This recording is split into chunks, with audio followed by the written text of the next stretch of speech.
ಸ್ನೇಹಿತರೇ ನಮಸ್ಕಾರ. ನಾನು ರವೀಂದ್ರ ಜೋಶಿ. ದಿಲ್ಲಿಯಲ್ಲಿ ಆಮ್ ಆದ್ಮಿ ಸೋತ ನಂತರ ಕಾಂಗ್ರೆಸ್ಸಿನ ಕಾರ್ಯಕರ್ತರು ಇನ್ನಿಲ್ಲದ ಹಾಗೆ ಸಂಭ್ರಮಿಸಿದರು ಅನ್ನುವಂಥ ವರದಿಯನ್ನು ನೋಡಿದೆ.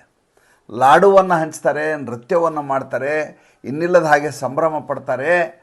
ಕಾಂಗ್ರೆಸ್ಸಿನ ಮನಸ್ಥಿತಿ ಹೇಗೆ ಬಂದಿದೆ ನೋಡಿ. ಕಾಂಗ್ರೆಸ್ಸಿನ ಮನಸ್ಥಿತಿ ಹೇಗೆ ಬಂದಿದೆ, ಆಮ್ ಆದ್ಮಿ ಪಕ್ಷದ ಸೋಲಿನಲ್ಲಿ ಇವರ ಗೆಲುವನ್ನು ಕಾಣ್ತಾರೆ. ಇನ್ನು ಎಷ್ಟೋ ಕಡೆ ಭಾರತೀಯ ಜನತಾ ಪಾರ್ಟಿ ಸೋತ ಸಂದರ್ಭದಲ್ಲಿ ಇವರು ಹರ್ಷೋದ್ಗಾರ ಆಗ್ತಾರೆ. ಭಾರತೀಯ ಜನತಾ ಪಾರ್ಟಿಯ ಸೋಲಿನಲ್ಲಿ ಇವರು ತಮ್ಮ ಗೆಲುವನ್ನು ಕಾಣ್ತಾರೆ. ಹಿಂದಿನಲ್ಲೊಂದು ಗಾದೆ ಮಾತಿದೆ, ಏನಂತ, ಬೇಗಾನಿ ಕಿ ಶಾದಿ ಮೇ ಅಬ್ದುಲ್ಲಾ ದಿವಾನ ಅಂತ.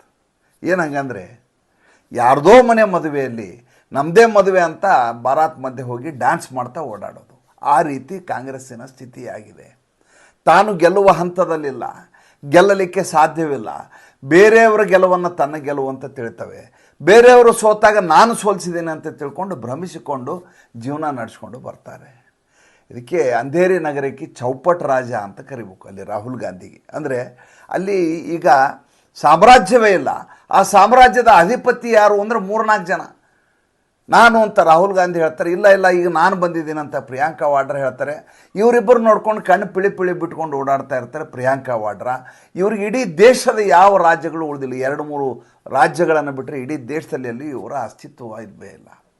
ಉದಾಹರಣೆಗೆ ಒಂದಷ್ಟು ಅಂಕಿ ಅಂಶಗಳನ್ನು ಹೇಳ್ತೀನಿ. ಯಾಕೆ ಇದನ್ನು ಇವತ್ತು ಪ್ರಸ್ತಾಪ ಮಾಡಿದೆ ಅಂದರೆ, ನಿನ್ನೆ ತೃಣಮೂಲ ಕಾಂಗ್ರೆಸ್ನ ಅಧಿನಾಯಕಿಯಾದಂಥ ಮಮತಾ ಬೇಗಂ ಅವರು ಒಂದು ಹೇಳಿಕೆಯನ್ನು ಕೊಟ್ಟಿದ್ದಾರೆ. ಏನಂತ, 2026 ಚುನಾವಣೆಯಲ್ಲಿ TMC ಸ್ವತಂತ್ರವಾಗಿ ಚುನಾವಣೆಯನ್ನು ಎದುರಿಸಲಿದೆ. ಇಂಡಿಯಾ ಅಲಯನ್ಸ್ನ ನಾಯಕಿ ಆಗ್ತೀನಿ ಅಂತ ಹೇಳಿದವರು ಇವರೇ, ಮಮತಾ ಬೇಗಮ್ಮು. ನಾನೆಲ್ಲರನ್ನೂ ಒಗ್ಗೂಡಿಸ್ತೀನಿ ಅಂತ ಹೇಳಿದರು. ಯಾವಾಗ ತಮ್ಮ ಮನೆಯ ವಿಷಯ ಬರುತ್ತೋ, ತಮ್ಮ ಸಾಮ್ರಾಜ್ಯ ಉಳಿಸ್ಕೊಳ್ಳೋ ಪ್ರಶ್ನೆ ಬರುತ್ತೋ, ಯಾವಾಗ ಮುಸಲ್ಮಾನರ ಓಟುಗಳು ತನಗೇ ಬರಬೇಕು ಅನ್ನುವಂಥ ಬರುತ್ತೋ, ಆ ಸ್ವಾರ್ಥ ಲಾಲಸೆಯ ಸಂದರ್ಭದಲ್ಲಿ ಯಾವ ಇಂಡಿಯಾ ಅಲಯನ್ಸು ಬೇಡ, ಯಾವುದು ಬೇಡ. ಸ್ಪಷ್ಟವಾಗಿ ಹೇಳ್ತಾರೆ, ಯಾರ ಜೊತೆ ನಮ್ಮ ಅಲಯನ್ಸ್ ಇಲ್ಲ, ಕಾಂಗ್ರೆಸ್ಸು ಬೇಡ, ಎಡಪಕ್ಷಗಳು ಬೇಡ ಅಂತ ಹೇಳಿದ್ದಾರೆ. ಇವತ್ತು ಭಾಳ ದೊಡ್ಡದಾದಂಥ ಶೀರ್ಷಿಕೆ ಇದೆ ಎಲ್ಲ ಪತ್ರಿಕೆಯಲ್ಲಿ. ಮಮತಾ ಬೇಗಂ ಅವರು ಸ್ವತಂತ್ರವಾಗಿ ಸ್ಪರ್ಧಿಸಲಿದ್ದಾರೆ 2026ರಲ್ಲಿ. ನೋಡಿ, ಕಳೆದ ಬಾರಿ 294 ವಿಧಾನಸಭಾ ಕ್ಷೇತ್ರಗಳಿರುವಂಥ ರಾಜ್ಯ ಅದು ಪಶ್ಚಿಮ ಬಂಗಾಳ. 77 ಸ್ಥಾನಗಳನ್ನು 2021ರಲ್ಲಿ ಭಾರತೀಯ ಜನತಾ ಪಾರ್ಟಿ ಗಳಿಸಿತ್ತು. 77 ಸ್ಥಾನಗಳು. ಅದರಿಂದ 2015 3 ಸ್ಥಾನದಲ್ಲಿ BJP ಗೆದ್ದದ್ದು. ಈಕೆ 2015 ಸ್ಥಾನಗಳನ್ನು ಗೆದ್ದುಕೊಂಡಿದ್ರು 294ರಲ್ಲಿ, ಹೈಯೆಸ್ಟ್ ಮೆಜಾರಿಟಿ. ಸ್ವತಃ ತಾನೇ ಸೋತು ಹೋಗಿದ್ರು. ಆಮೇಲೆ ನಡುಗಾಲ ಚುನಾವಣೆಯಲ್ಲಿ ಗೆದ್ಕೊಂಡ್ಬಂದರು. ಆವಾಗ ಕಾಂಗ್ರೆಸ್ಸಿನ ಸ್ಥಿತಿ ಏನು? ಶೂನ್ಯ ಸಂಪಾದನೆ. ಕಮ್ಯುನಿಸ್ಟ್ ಪಾರ್ಟಿ ಶೂನ್ಯ ಸಂಪಾದನೆ. ನಿಮ್ಗೆ ಗೊತ್ತಿರಲಿ, ಇದೇ ಪಶ್ಚಿಮ ಬಂಗಾಳದಲ್ಲಿ 1977ರಿಂದ ಇಲ್ಲಿವರೆಗೂ ಕಾಂಗ್ರೆಸ್ಗೆ ಅಡ್ರೆಸ್ಸೇ ಇಲ್ಲ. ಅಲ್ಲಿ ಕಾಂಗ್ರೆಸ್ ಅಧಿಕಾರವನ್ನೇ ಹಿಡಿದಿಲ್ಲ. ಎಡರಂಗದ ಅಧಿಕಾರವಿತ್ತು, ಎಡರಂಗವನ್ನು ಕೆಳಗಿಳಿಸಿ ಮಮತಾ ಬೇಗಂ ಅವರು ಬಂದು ಕೂತರು. ಕಾಂಗ್ರೆಸ್ಸಿಗೆ ಯಾವತ್ತೂ ಸ್ಥಾನಮಾನವನ್ನೇ ಕೊಟ್ಟಿಲ್ಲ. ಇದು ಪಶ್ಚಿಮ ಬಂಗಾಳದ ಕಥೆ ಆಯಿತು. ಇನ್ನು ಉತ್ತರ ಪ್ರದೇಶ ಬಿಹಾರದ ವಿಚಾರಕ್ಕೆ ಬನ್ನಿ. ಉತ್ತರ ಪ್ರದೇಶ ಬಿಹಾರದಲ್ಲಿ 1989-90 ನಂತರ ಕಾಂಗ್ರೆಸ್ಸಲ್ಲಿ ಅಧಿಕಾರವನ್ನೇ ಹಿಡಿದಿಲ್ಲ. ಅಲ್ಲಿಗೆ ಎಷ್ಟು ವರ್ಷ ಆಯಿತು? 35 ವರ್ಷಗಳಿಂದ ಸ್ವತಂತ್ರವಾಗಿ ಅಧಿಕಾರವನ್ನು ಹಿಡಿದಿಲ್ಲ ಕಾಂಗ್ರೆಸ್ಸು. ಉತ್ತರ ಪ್ರದೇಶದಲ್ಲಿಯೂ ಹಿಡಿದಿಲ್ಲ, ಬಿಹಾರದಲ್ಲಿಯೂ ಹಿಡಿದಿಲ್ಲ. 403 ಕ್ಷೇತ್ರಗಳಿರುವಂಥ ಉತ್ತರ ಪ್ರದೇಶ ಒಂದು ಕಾಲಕ್ಕೆ ಕಾಂಗ್ರೆಸ್ಸಿನ ಭದ್ರಕೋಟೆ. 35 ವರ್ಷದಿಂದ ಅಧಿಕಾರ ಇಲ್ಲ. ಕಳೆದ ಬಾರಿ ಪ್ರಿಯಾಂಕಾ ವಾಡ್ರಾ ಅವರು, ನಾನು ಹೋಗಿ ಲಡ್ಕಿ ಹೂ ಲಡ ಸಕ್ತಿ ಹೂ ಅಂದರು. 1 ವರ್ಷ ಮನೆ ಮಾಡಿದರು, ಕಸ ಗುಡಿಸೋ ವಿಡಿಯೋ ಮಾಡಿದರು, ಎಲ್ಲ ಮಾಡಿದರು. ಬಂದದ್ದೆಷ್ಟು? 2% ಓಟು, ಶೂನ್ಯ ಸಂಪಾದನೆ. ಇನ್ನು ತಮಿಳುನಾಡಿಗೆ ಬನ್ನಿ. ತಮಿಳುನಾಡಿನ 1967 ನಂತರ ಅಧಿಕಾರವನ್ನೇ ಹಿಡಿದಿಲ್ಲ. ಅಲ್ಲಿ ಮೈತ್ರಿ ಪಕ್ಷ ಅಂದ್ಕೊಂಡು 3-4 ಸ್ಥಾನಗಳನ್ನು ಬಿಟ್ಟುಕೊಡ್ತಾರೆ. ಅದರಲ್ಲಿ ಸಂತೃಪ್ತಿ ಪಟ್ಟುಕೊಳ್ಬೇಕಾದಂಥ ಅನಿವಾರ್ಯತೆ ಕಾಂಗ್ರೆಸ್ಸಿಗೆ ಬಂದಿದೆ. ಒರಿಸ್ಸಾ 25 ವರ್ಷಗಳಿಂದ ಕಾಂಗ್ರೆಸ್ ಅಧಿಕಾರವನ್ನು ಹಿಡಿದಿಲ್ಲ ಒರಿಸ್ಸಾದಲ್ಲಿ. ಆಂಧ್ರ ಪ್ರದೇಶ 2014ರಿಂದ ಅಧಿಕಾರದಲ್ಲಿಲ್ಲ. ಕಾಶ್ಮೀರ ಅಂತೂ ಮೊದಲಿಂದ ಇಲ್ವೇ ಇಲ್ಲ. ಶೇಖ್ ಅಬ್ದುಲ್ಲಾ ಕಾಲದಿಂದಲೂ ಕಾಂಗ್ರೆಸ್ಸಿಗೆ ಕಾಶ್ಮೀರದಲ್ಲಿ ಅಡ್ರೆಸ್ಸೇ ಇಲ್ಲ.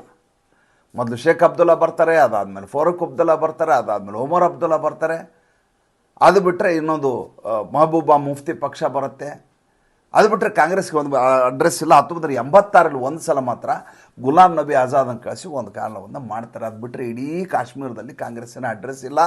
ಈ ಬಾರಿ ಮಿತ್ರ ಪಕ್ಷವಾಗಿಯೂ ಕೂಡ ಯಾವುದೇ ಯಶಸ್ಸನ್ನು ಗಳಿಸಲಿಲ್ಲ ಕಾಂಗ್ರೆಸ್ ಪಕ್ಷ.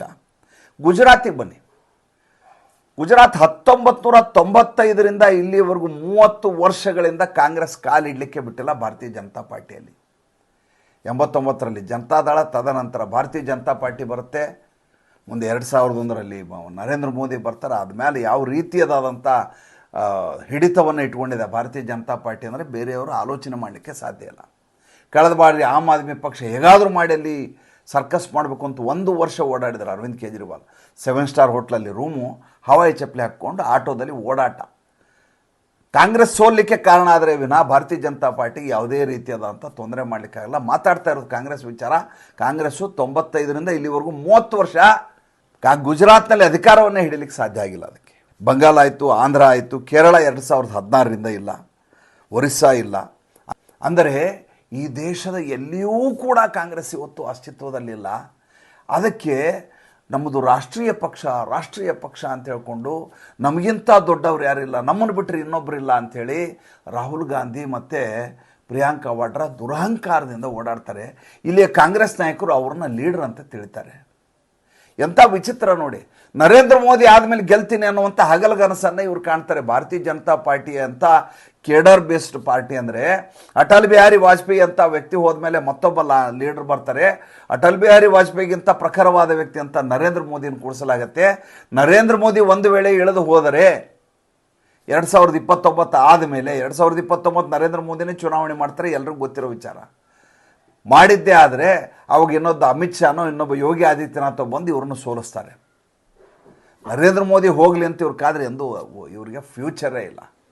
ಆದರೆ ಕಾಂಗ್ರೆಸ್ಸಿನ ಸ್ಥಿತಿ ಹೇಗಿದೆ ಅಂದರೆ ಎಲ್ಲೆಲ್ಲಿ ಭಾರತೀಯ ಜನತಾ ತನ್ನ ವಿರುದ್ಧ ಇರುವಂಥ ಪಕ್ಷ ಸೋಲತ್ತೋ ಅಲ್ಲಿ ಹೋಗಿ ಡ್ಯಾನ್ಸ್ ಮಾಡೋದು, ಬಾರಾತ್ನಲ್ಲಿ ಡ್ಯಾನ್ಸ್ ಮಾಡೋದು ಹೇಳಿದ್ನಲ್ಲ, ಆ ರೀತಿಯದಾದಂಥ ಸ್ಥಿತಿಗೆ ಬಂದು ನಿಂತಿದೆ. ಹಾಗಾದರೆ ಮುಂದೇನು ಅಂದರೆ ಇದೇ ರೀತಿಯದಾದಂಥ ನರೇಂದ್ರ ಮೋದಿಯವರ ವಿರುದ್ಧ ಇಂಡಿಯನ್ ಸ್ಟೇಟ್ ಅಂತ ಹೇಳ್ಕೋತಾ ಅದರ ವಿರುದ್ಧ ಷಡ್ಯಂತ್ರವನ್ನು ಮಾಡ್ತಾ ಹೇಗಾದರೂ ಮಾಡಿ ಸರ್ಕಾರವನ್ನು ಅಭದ್ರಗೊಳಿಸಬೇಕು ಅನ್ನುವಂಥ ಕುತಂತ್ರವನ್ನು ಮಾಡ್ತಾ ರಾಜಕಾರಣ ಮಾಡಬಹುದೇ ವಿನಃ ಬೇರೆ ಏನನ್ನೂ ಮಾಡಲಿಕ್ಕೆ ಕಾಂಗ್ರೆಸ್ಗೆ ಸಾಧ್ಯವೇ ಇಲ್ಲ. ಕಾಂಗ್ರೆಸ್ಸನ್ನು ನೋಡಿ ನೀವು 2014ರಲ್ಲಿ ಗೆದ್ದಲಿಲ್ಲ, ಒಂದು ಸ್ಥಾನವನ್ನು ಪಡೆಯಲಿಲ್ಲ. 2019ರಲ್ಲಿ ಒಂದು ಸ್ಥಾನ ಪಡೆಯಲಿಲ್ಲ. 2024ರಲ್ಲಿ ಒಂದು ಸ್ಥಾನ ಪಡೆಯಲಿಲ್ಲ. 0 ಲೋಕಸಭೆಯಲ್ಲಿ. ಇನ್ನು ವಿಧಾನಸಭಾ ಚುನಾವಣೆಯಲ್ಲಿ 2015ರಲ್ಲಿ ಸೋಲು, 2020ರಲ್ಲಿ ಸೋಲು, 2025ರಲ್ಲಿ ಶೂನ್ಯ ಸಂಪಾದನೆ, ಖಾಯಂ ಆಗಿ ಶೂನ್ಯ ಸಂಪಾದನೆ. ಲೋಕಸಭೆಯೂ ಇಲ್ಲ, ವಿಧಾನಸಭೆಯೂ ಇಲ್ಲ. ಇವರು ಈ ದೇಶದ ಚೌಪಟ ರಾಜ. ಇಂಥ ಪಕ್ಷವನ್ನು ರಾಷ್ಟ್ರೀಯ ಪಕ್ಷ ಅಂತ ಯಾರಾದರೂ ಕರೀತಾರಾ? ಅಥವಾ ಇಂಥ ಪಕ್ಷವನ್ನು ನರೇಂದ್ರ ಮೋದಿ ಎದುರುಗಡೆ ಪ್ರತಿಪಕ್ಷವಾಗಿ ನಿಲ್ಲಬಹುದಾದಂಥ ತಾಕತ್ತು, ನೈತಿಕ ಸ್ಥೈರ್ಯ ಇರುವಂಥ ಪಕ್ಷ ಅಂತ ಯಾರಾದರೂ ಕರೀತಾರಾ? ಜಯರಾಮ್ ರಮೇಶ್ನಂಥವರು ಇದರಲ್ಲಿ ಕರಟಕ ದಮನಕಗಳು ಭ್ರಮೆಯಲ್ಲಿ ರಾಹುಲ್ ಗಾಂಧಿಯನ್ನು ನೀಡೋ ಮೂಲಕ ತಾನೊಬ್ಬ ನಾಯಕ ಅಂತ ತನಗೆ ತಾನೇ ಸ್ಥಿಮಿತ ಕಳ್ಕೊಂಡು ಮತಿವಿಭ್ರಿತಗೊಂಡು ಈತ ಮಾತಾಡ್ತಾ ಹೋಗ್ತಾರೆ. ಅದು ಬಿಟ್ಟರೆ ಅಸ್ತಿತ್ವದಲ್ಲೇ ಇರಲಾರ್ದ ಪಕ್ಷ ಯಾವುದಾದ್ರೂ ಈ ಕಾಲಘಟ್ಟದಲ್ಲಿ ಇದ್ದರೆ ಅದು ಕಾಂಗ್ರೆಸ್ ಮಾತ್ರ. ಅದಕ್ಕೆ ಸಾಕ್ಷಿಯಾಗಿ ಈಗ ಮಮತಾ ಬೇಗಂ ಅವರು 2026ರ ಚುನಾವಣೆಯ ಬಗ್ಗೆ ಹೇಳಿದ್ದು. ಮತ್ತು ಮುಂದಿನ ಸಂಚಿಕೆಯಲ್ಲಿ ಮಾತಾಡ್ತೀನಿ. ಸಂಚಿಕೆ ಇಷ್ಟ ಆಗಿದ್ದರೆ ಲೈಕ್ ಮಾಡಿ, ಫಾಲೋ ಮಾಡಿ, ಶೇರ್ ಮಾಡಿ.